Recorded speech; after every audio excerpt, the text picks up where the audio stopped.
El Gran Circo, apodo con el cual conocemos a la Fórmula 1. Un término que nació en la categoría cuando esta recién estaba comenzando en la década de los 50. Un término relacionado con los shows que se llevaban a cabo en el circo romano. Esto gracias al ambiente pintoresco de las carreras de aquella época, pero sobre todo al show que los monoplazas ofrecían en la pista. Este bellísimo deporte es capaz de brindar espectáculos prodigiosos y dramáticos, que en más de una ocasión nos ha regalado momentos dignos de la historia de esta disciplina, como rivalidades legendarias, adelantamientos sensacionales, polémica, tensión y por supuesto, grandes premios electrizantes. A lo largo de los más de 70 años de historia de la Fórmula 1, hemos vivido grandes premios que han puesto nuestras emociones a flor de piel y que nos han tenido con el alma en un hilo debido a lo grandioso que puede tornarse una competencia de Fórmula 1. Pero lamentablemente, la historia no siempre suele escribirse de la mejor manera, y al igual que el Gran Circo nos ha hecho brincar de emoción con un gran premio, también nos ha atormentado con esperpentos, carreras bochornosas y grandes premios que resultan ser una burla directa a los millones de fanáticos del deporte. En esta ocasión nos sumiremos en las entrañas de la historia en búsqueda de esos grandes premios bochornosos, que sin dudas la categoría reina estaría deseosa de borrar de los registros. Grandes premios cargados de malas decisiones que han transformado nuestra emoción por una competencia, a veces, en un sentimiento mutuo de ira y frustración. Así que, sin más por el momento, bienvenidos sean así al top 5 de los grandes premios más vergonzosos de la historia de la Fórmula 1.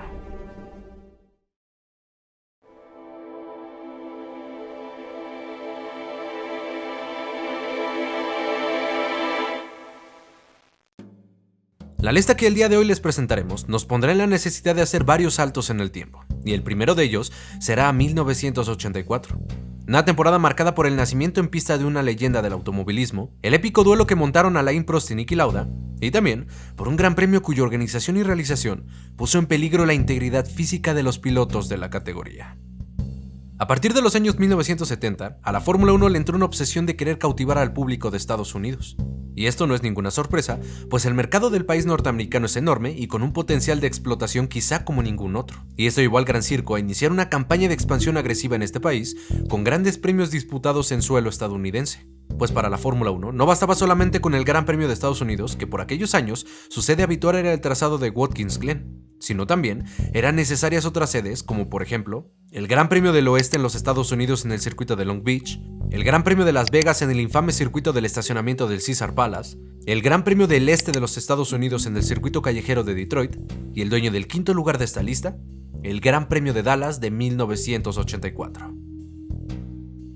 El antes mencionado Gran Premio fue una ronda válida para el Mundial de la Fórmula 1 de aquella temporada, una competencia pactada para el 8 de julio de aquel año, y cuya sola concepción ya era cuestionada por pilotos, jefes de equipo y expertos del deporte. Y te preguntarás por qué, mi querido espectador. Pues la respuesta es muy sencilla. Texas en verano es literalmente el infierno sobre la tierra. Un estado donde el calor puede fácilmente superar los 40 grados centígrados, y el pretender organizar un gran premio de Fórmula 1 en esas condiciones parecía una absoluta locura, pues además de poner al límite la capacidad de resistencia física de los pilotos, existía el miedo de que el abrasivo calor y la velocidad de los Fórmula 1 empezaran a destruir el asfalto del circuito callejero del Fair Park, que es donde se llevaría a cabo esta carrera, cosa que de hecho hacía temer por su inminente cancelación. Pero para los organizadores del evento, la lógica de las cuestiones antes mencionadas serían más bien un reto para ellos. Pues a pesar de que constantemente les recalcaban los peligros de la organización de esa competencia, por la cabeza de estos genios solo pasaba un "por supuesto que sí se puede. ¿Cómo madres no lo vamos a hacer?". Pues este evento no solo sería un gran premio más para la ciudad, sino que sería la ventana perfecta que tendría Dallas para demostrar que era una ciudad de clase mundial. Sin embargo, la fecha esperada llegó, y con ella los problemas que todos estaban esperando. Ya que no tardó ni un día en demostrar la pésima idea que había resultado ser la organización de ese gran premio en esa fecha en particular, pues la temperatura ese día era superior a los 40 grados centígrados, como se le había advertido a los organizadores del gran premio. Y el mismo viernes de prácticas, el asfalto empezó a levantarse con el paso de los autos, con decirles que una categoría telonera llamada Can-Am dañó la pista a tal punto que los equipos y pilotos amenazaron con boicotear la carrera.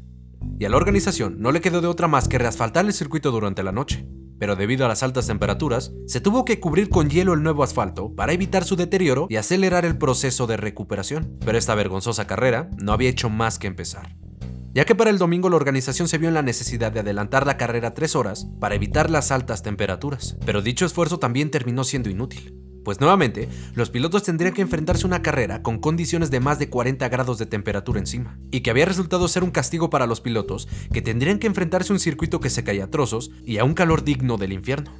Y esta imagen de Nigel Mansell desmayándose tras empujar su carro en los últimos metros es la muestra perfecta de lo difícil que resultó ser esta competencia para todos los pilotos involucrados. Y todo esto ocasionado por una decisión política y sobre todo una decisión económica. Puesto número 5, una de las carreras más calurosas de la historia de la Fórmula 1, el Gran Premio de Dallas de 1984. El puesto número 4 de este top es una historia recién salida del horno, el que es considerado por muchos como el gran premio más vergonzoso de la historia de la Fórmula 1. Aunque a título personal no lo considero así, pero sin lugar a dudas, fue uno de los espectáculos más bochornosos de la historia y una burla a los aficionados, pero sobre todo a los asistentes de aquella competencia. El Gran Premio de Bélgica de esta temporada 2021 será recordada como el día que la FIA se burló de todos nosotros. Una carrera que duró la hermosa cantidad de 3 vueltas y que nos tuvo varias horas esperando detrás de los televisores para que al final esta no sucediese. Pero sí, son demasiados puntos, pero tenemos que explicar el contexto en el que sucedieron las cosas. Días antes del inicio de la carrera, la amenaza de lluvia era constante y hacía emocionar a los aficionados con una carrera sobre mojado en uno de los mejores circuitos de carreras del mundo. Y el día sábado la predicción se cumplió y la lluvia cayó con fuerza en el trazado de Spa-Francorchamps. Y aunque la clasificación no se vio afectada por ninguna cancelación, sí nos dejó un susto muy grande cuando Lando Norris se impactó en la subida de Eau Rouge a una altísima velocidad. A pesar de esto, la clasificación pudo terminar sin mayores problemas que lamentar. Pero para el domingo, la predicción climatológica era más lluvia y con mucha más fuerza. Y dicha predicción se hizo realidad, pues las fuertes ráfagas de viento y la lluvia que caía con fuerza eran totalmente evidentes. Pero eso sí, a pesar de la lluvia, parecía que el circuito no se estaba encharcando. Sin embargo, había un problema que complicaría las cosas enormemente: la visibilidad, ya que una fuerte bruma se posó sobre el trazado belga, haciendo que junto con el spray que arrojan los autos de Fórmula 1 y la lluvia que seguía cayendo, resultara imposible ver para los competidores si los autos empezaban a correr. Hasta ese punto, la verdad es que las decisiones se tomaron correctamente, pues la pista estaba muy complicada y en efecto, no se podía iniciar la carrera sin ese mínimo margen de seguridad. El problema en sí no es esta decisión, sino lo que siguió varias horas después. Según los radares que tenían los equipos y la propia Fórmula 1, la lluvia no iba a disminuir en lo que quedaba del día, pero la FIA tenía fe de esas que mueven montañas y esperaba que pasadas unas horas, la lluvia diera una pequeña ventana para iniciar la carrera. Pero obviamente, mientras más horas pasaban, menos visibilidad tendría la pista al haber menos luz del sol, y esto llevó a varios retrasos orquestados por la propia Fórmula 1. Retraso tras retraso se daba y la carrera seguía sin poder iniciar debido a las condiciones. Sin embargo, pasadas unas horas, se veía una pequeña luz al final del túnel, pues la FIA al poco anunciaba que haría el esfuerzo por brindarnos al menos una hora de carrera, lo cual, después de tantas horas de espera, caía como un regalo del cielo. Y pasados unos minutos de este anuncio, los monoplazas se encendían, los pilotos se subían a sus vehículos, y detrás del safety car, la carrera parecía que por fin daría comienzo. Sin embargo, aquí es donde empieza la farsa del Gran Premio de Bélgica de 2021. Pues 3 vueltas después de que los autos salieron para supuestamente comenzar la carrera, sucedería lo siguiente. Por cada uno de los giros, Fer, pero el récord de Mazepin es bandera roja. 3:18. Sí. Uy, no. Sí, bueno, les quiero decir algo, me lo imaginaba. 3 vueltas, van a clasificar con medio puntaje y se acabó todo. Bandera roja. La FIA nunca tuvo intenciones de que la carrera se alargase. Tenía la única intención de que se dieran 3 vueltas detrás del safety car, para así dar como válido el Gran Premio de Bélgica. Esto simple y llanamente por temas económicos. Pues al validarse la carrera, la FOM no tendría la obligación de reponer al circuito el canon por la organización del evento, y en lugar de cancelar una carrera que desde el principio se sabía que no iba a mejorar en cuestión de clima, la FIA decidió jugar con los aficionados que veíamos el Gran Premio desde la televisión, y sobre todo, los aficionados que compraron un boleto para ver esta burla. Y ojo, no me malentiendan, evidentemente la pista no estaba para correrse ese día, pero de haberse tomado mejores decisiones, nos pudieron haber ahorrado a todos una buena cantidad de tiempo. Pero al final esto no sucedió. Y todo por el interés de la Fórmula 1 Management de que se dieran 3 míseras vueltas. Puesto número 4, el absurdo Gran Premio de Bélgica del año 2021. El bronce de esta lista es un escenario parecido al del puesto pasado, pero en esta ocasión sí hubo una carrera que disputarse, pero en condiciones demasiado precarias para una categoría como la Fórmula 1, a tal punto que se corrió un gran premio en un circuito que ni siquiera estaba terminado. Damas y caballeros, esta es la historia del Gran Premio de Corea del Sur del año 2010. Una historia llena de drama, nuevamente, decisiones estúpidas de cierto organismo, pero sobre todo, prisas. Muchas prisas. La historia del Gran Premio de Corea del Sur comienza en el año 2007, cuando la Fórmula 1, en su idea de explotar mercados asiáticos, firmaría un contrato con el país antes mencionado para que fuera la sede de un Gran Premio a partir de la temporada 2010. Pero este no sería un proyecto cualquiera, ya que la organización tenía en mente un ambicioso y megalómano proyecto que podríamos dividir en dos partes. La primera parte era construir un autódromo totalmente nuevo en una localidad totalmente nueva a la que conoceremos como Yongan, y la segunda parte era la de crear una ciudad y un puerto totalmente nuevos a los alrededores del circuito. Y una vez que esta finalizara su construcción, el circuito pasaría a formar parte de la vialidad de esta nueva ciudad. Sin embargo, un proyecto de esta envergadura requiere un montón de dinero, y sobre todo tiempo, y ambas cosas son las que pronto empezarían a escasear para la organización, pues los problemas económicos inmediato empezaron a afectar a la construcción de la pista, que tuvo un montón de retrasos en los tiempos estipulados para su finalización. La fecha se acercaba para la celebración de esta carrera, y el circuito seguía encontrando problemas para terminarse, que además de todo lo anteriormente dicho, también hay que agregar que el clima estaba resultando ser una verdadera pesadilla para la empresa contratada para la construcción. Todo un cúmulo de situaciones que iban generando retrasos y, sobre todo, iban generando incertidumbre de si se podría llevar a cabo la carrera. A falta de 2 meses para la fecha de su estreno en la categoría, el circuito seguía en estado de construcción y el asfalto ni siquiera había sido colocado en toda la superficie de la pista. Y el reglamento de la FIA en aquel entonces estipulaba que la revisión final para proceder con el Gran Premio tenía que hacerse 90 días antes de la carrera. Pero por intereses económicos, obviamente, la FIA volteó para otro lado y permitió que este Gran Premio continuase a pesar de lo antes mencionado. A falta de poco más de 2 semanas, el asfalto fue adherido al circuito. Y 12 días antes de la carrera, es que el Korea International Circuit obtuvo su homologación para poder albergar su Gran Premio. Pero el circuito seguía sin estar terminado y solo los edificios principales habían llegado a tiempo. Y eso lo notaron los pilotos al presentarse inmediatamente a la pista, quienes notaron cómo aún había trabajadores, gente pintando las instalaciones, e incluso pilotos como Sebastian Vettel encontraron escombros y materiales como clavos dentro del trazado, cosa que solo dejaba en evidencia la poca profesionalidad de la gente que organizó la carrera. Pero por fin llegaría la fecha estipulada, pero el viernes de prácticas las cosas no mejorarían en absoluto, pues los pilotos se encontraron con un asfalto en extremo resbaladizo debido a que semanas atrás había sido recién puesto. Sin embargo, la FIA y la gente de la pista tenían la esperanza de que todo mejorase para el día de la carrera, pero para su mala suerte sería todo lo contrario. Pues una lluvia azotó el circuito y debido a la combinación del asfalto resbaladizo, la suciedad de la pista y el spray con mugre que arrojaban los autos cuando pasaban a toda velocidad, hacía totalmente imposible que pudieran competir si el clima no mejoraba, y esto obligó una detención de casi 2 horas en espera de que la lluvia pudiera dar una tregua y permitir que la carrera se disputase. Y cuando el clima mejoró, los autos salieron para continuar con la aventura de este caótico Gran Premio. Pero nuevamente volveríamos a sentir los estragos de la pésima organización de esta carrera, pues debido a que el asfalto seguía en condiciones deplorables por el agua, tuvimos que ser testigos del desfile de pilotos más tedioso de la historia de la Fórmula 1, cuando tuvimos que tragarnos casi a fuerza 14 vueltas detrás del safety car. Y lo he dicho un montón de veces y lo seguiré repitiendo, esas 14 vueltas fueron la prueba del amor que cualquiera le tenía a la F1 en aquel entonces. Sin embargo, al final la carrera pudo llevarse a cabo, y de hecho resultó ser un gran premio hasta eso entretenido, con un final emocionante.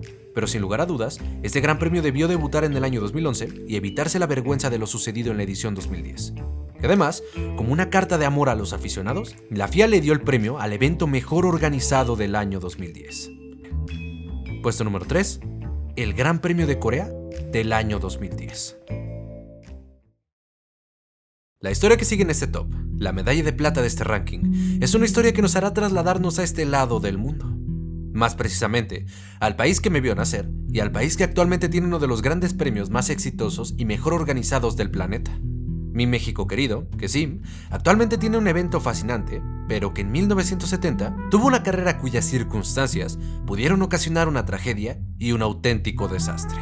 Para esta historia tendremos que trasladarnos al fin de la primera etapa de la Fórmula 1 en nuestro país, el Gran Premio de México de 1970, que sería la carrera que daría fin al Campeonato Mundial de la Fórmula 1 en aquel año. Y había mucha expectación entre el pueblo mexicano, pues Pedro Rodríguez, el héroe local, venía realizando una buena temporada con una victoria y un podio. Y eso hacía encender esta afición, que deseaba ver a su piloto subirse al podio en su casa y, por qué no, ganar esta carrera ante la multitud que se posaría en el aquel entonces llamado Autódromo de la Magdalena Michuca. Sin embargo, la organización no se imaginaría ni por asomo las consecuencias que vendrían más adelante, ante tanta afición que quería ver a este piloto local. Como era prácticamente de esperarse, los boletos se agotaron rápidamente y muchas personas virtualmente se quedarían sin la posibilidad de vivir este evento.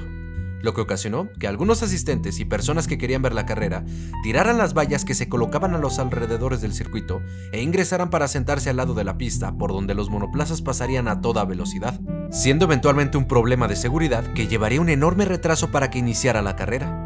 Esto en un intento de que se pudiera convencer a la gente de regresar a las gradas y retirarse de las inmediaciones del circuito. Pero ni los policías, ni los militares, ni siquiera los pilotos que salieron con megáfonos a pedir que los asistentes regresaran a sus asientos, podrían lograr controlar el sobrecupo del inmueble. Las personas seguían sentadas a escasos metros del circuito, donde si un auto tenía un accidente, podía ocasionar una auténtica tragedia.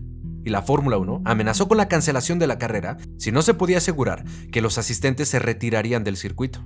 Al final, la organización del Gran Premio de México dio su promesa a la categoría de que ninguna persona se atravesaría mientras los autos corriesen por la pista. Y por temas obviamente económicos, al Gran Circo no le quedó de otra más que conformarse con eso y dejar que los autos salieran a la pista. Pero la amenaza de cancelar la carrera o volverle una fecha no puntuable seguía estando sobre el radar. Pero para fortuna de todos, parecía que la carrera se llevaba más o menos sin problemas, y a pesar de la multitud a los alrededores del circuito, la carrera iba marchando de maravilla. Sin embargo, en la vuelta 33, sucedería un acontecimiento que haría que la organización quisiera meter la cara en el suelo como avestruz por la vergüenza.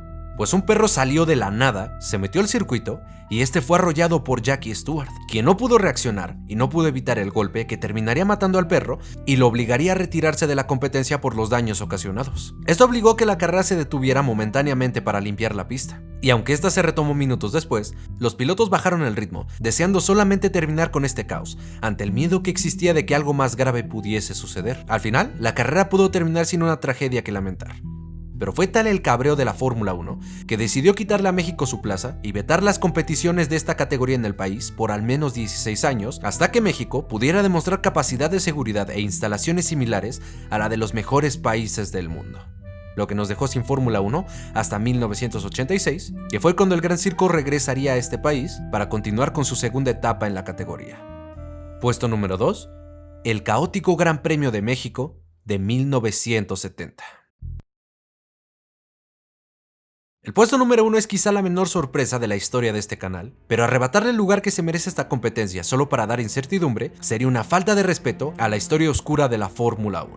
El gran premio que hizo que a la máxima categoría del automovilismo se le cayera la cara de vergüenza y cuyas consecuencias fueron una auténtica locura, al grado de que lo sucedido el 19 de junio del año 2005 le costaría al circuito sede del Gran Premio de Estados Unidos su permanencia en la Fórmula 1.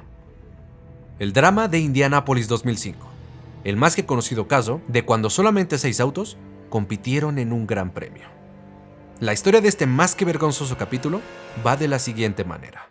En aquel año existía en la parrilla de la Fórmula 1 una guerra de proveedores de neumáticos, donde 2 empresas podían proveer a los monoplazas de gomas y que eran seleccionadas directamente por las diferentes escuderías del Gran Circo. Estas eran Michelin y Bridgestone.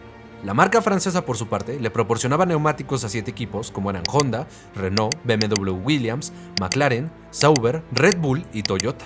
Mientras que la marca japonesa solamente proporcionaba gomas a 3 equipos, Ferrari, Jordan y Minardi. Y este dato es sumamente importante, pero lo retomaremos más adelante. La ronda número 9 del Campeonato Mundial de 2005 sería el Gran Premio de Estados Unidos en el mítico trazado de Indianápolis, una pista que normalmente es ocupada como un superóvalo, pero que la Fórmula 1 adaptó para correr en parte de este trazado oval y un complejo al interior del mismo, dando como resultado un circuito de 4.2 kilómetros que la Fórmula 1 visitó a partir del año 2000. El gran atractivo de esta pista era esa preciosa curva peraltada que los monoplazas encaraban a máxima velocidad. Pero justamente en esa fecha sería la detonante del desastre que viviríamos el día domingo. Pero no nos adelantemos e iniciemos esta historia donde corresponde, en el día viernes de prácticas, más precisamente en la práctica libre número 2, donde Ralf Schumacher tendría un durísimo accidente en la curva peraltada en condiciones un tanto extrañas, ya que mientras transitaba por esta curva, su neumático se reventaría sin motivo aparente y lo mandaría de lleno y a una altísima velocidad al muro del Super Speedway. Y además del accidente antes mencionado, otros autos con neumáticos Michelin empezaron a experimentar los mismos problemas de pinchazos, algo que había generado mucha preocupación en la marca francesa, pero a la que rápidamente le encontrarían la causa del problema. La curva peraltada del trazado de Indianápolis generaba un estrés tremendo en los neumáticos Michelin que provocaba los pinchazos. Ante esto, la marca francesa intentó llevar otro tipo de compuesto de emergencia al circuito, pero el resultado seguiría siendo el mismo.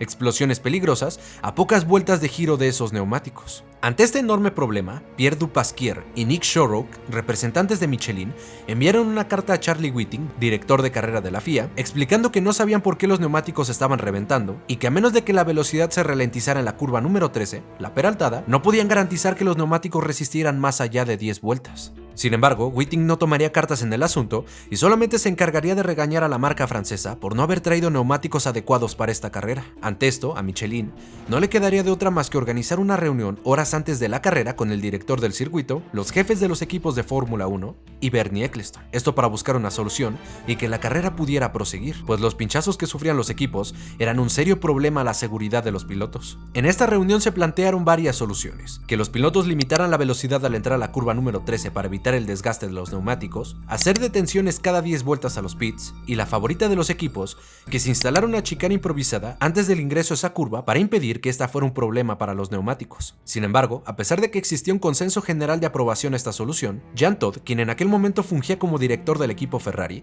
se negó categóricamente a esto y decidió no participar en dicha reunión. Pero tras finalizar la misma, la solución ya estaba sobre la mesa: poner una chicana y que el Gran Premio de Indianápolis de 2005 fuera una carrera no puntuable para el campeonato del mundo de aquella temporada, e incluso se le ofreció a Ferrari quedarse con los puntos y que los equipos Michelin se fueran en ceros, pero que la carrera pudiera realizarse. Sin embargo, esta solución fue rápidamente bloqueada por el dirigente máximo de la FIA en aquel entonces, Max Mosley, quien amenazó con castigos severos al circuito, a la Comisión Estadounidense de la FIA y a los equipos en caso de que hiciesen una fecha no puntuable o que modificaran el trazado. Tras esta negativa del presidente de la FIA, a Michelin no le quedó de otra más que amenazar con no permitir que sus autos rodasen en este gran premio. Y esto llevó una enorme agonía entre los equipos, pues las horas se agotaban y el momento de dar comienzo a la carrera se acercaba. Para este punto no existía un consenso y no existía un acuerdo común entre los equipos, Ferrari y la FIA, por lo que la realización de esta competencia seguía en el aire, pero los autos se formaron en la parrilla de salida y por un instante parecía que el Gran Premio se llevaría a cabo. La vuelta de formación inició, los autos iniciaron su rumbo hacia la línea de meta, pero justo en ese momento iniciaría la vergüenza más grande de la historia de la Fórmula 1. Se están preparando, pero hay poca gente en Renault, aunque sí vemos a alguien con... Okay, mate, you know our plan is for the start. Straight in the pits, please, mate. Bueno, pues entran todos por la calle de boxes. Aquí el Schumacher, semáforo que va a comenzar. Están también los Jordan y los Minardi. Semáforo que se apaga, empieza la carrera con 6 coches en parrilla, lo nunca visto. Situación increíble, esperpéntica. 6 coches. Como les expliqué al principio del video, 7 equipos montaban neumáticos Michelin. Estos son 14 autos, 14 monoplazas que se habían retirado de la competencia antes de que esta comenzara, dejando la parrilla de salida con solamente 6 autos, que serían los únicos que girarían ese día el Gran Premio de los Estados Unidos. Una competencia que solamente tuvo 6 monoplazas, y al mundo entero presenciando el ridículo más grande de la historia de la Fórmula 1. A tal punto llegó el escándalo que algunas televisoras incluso cortaron la transmisión, alegando el nulo interés que existía por ver a 6 autos girar en la pista. Y como era de esperarse, la furia de los aficionados no tardó en hacerse presente, quienes gritaban y hacían pancartas mentando a la madre, al padre y a los muertos de la FIA y de la Fórmula 1, y que no dudaron en gritar insultos mucho más severos, exigiendo un reembolso del dinero de los boletos que habían comprado para esa carrera. Al final, el decadente show terminó con un doblete de Ferrari, liderado por Michael Schumacher, y con el primer y único podio de Thiago Monteiro en esta categoría, dejándonos la peor carrera de la historia de la Fórmula 1 y un trago muy amargo que pasar para todos los aficionados de este deporte. Puesto número 1, el capítulo más vergonzoso de la historia de la máxima categoría del automovilismo, el Gran Premio de Estados Unidos del año 2005. Y pues bueno, con esto terminamos este pequeño video de hoy. Pero aquí es donde te pregunto, ¿qué te ha parecido este top 5? ¿Conoces algunas otras historias de grandes premios vergonzosos que te hubiesen gustado ver en este top? Déjenme todas sus opiniones en la parte de los comentarios, que créanme, estaré encantado de leerlos a todos y cada uno de ustedes. Pero, si este video te ha gustado, regálame un pulgar arriba, suscríbete a este canal, activa las notificaciones para que sepas cuando estoy subiendo un nuevo video. Compártelo con tus amigos, te invito a que nos sigas en nuestras redes sociales Instagram y Twitter, cuyo link estará en la descripción de este video, y nos vemos en la próxima edición de los tops, las reseñas o las historias que contemos en este canal de Skyline Racing. Gracias por sintonizarnos y hasta luego.